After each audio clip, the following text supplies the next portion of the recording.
Have you heard of the term payments on account, but you're not sure what they are? Or have you received your tax calculation and seen that there are extra payments due, but you're not sure why? So, if your tax that you owe is over £1,000, HMRC will ask for a payment on account for the following tax year too.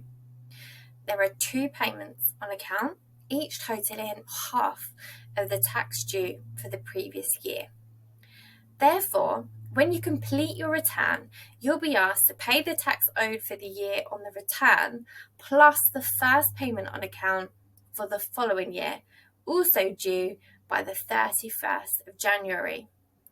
You will then need to pay the remaining payment on account by the 31st of July. If when you do your next tax return, there's any extra owed, this will be due by the following 31st of January, along with your tax return. This is called the balancing payment. So how does this work in actual terms?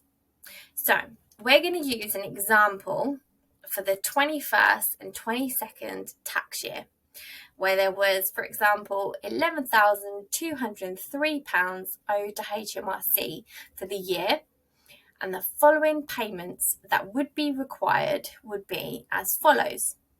So your tax and NI due for the 21-22 tax year would total £11,203.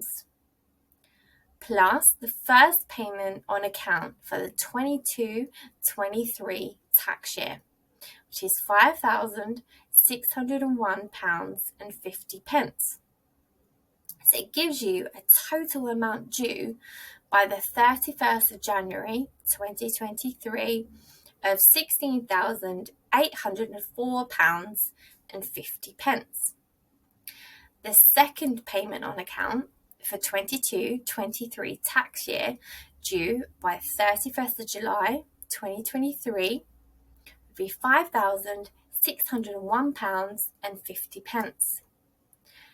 Any additional amount for 22-23 will be due by the 31st of January 2024, along with the first payment on account for the 23-24 tax year.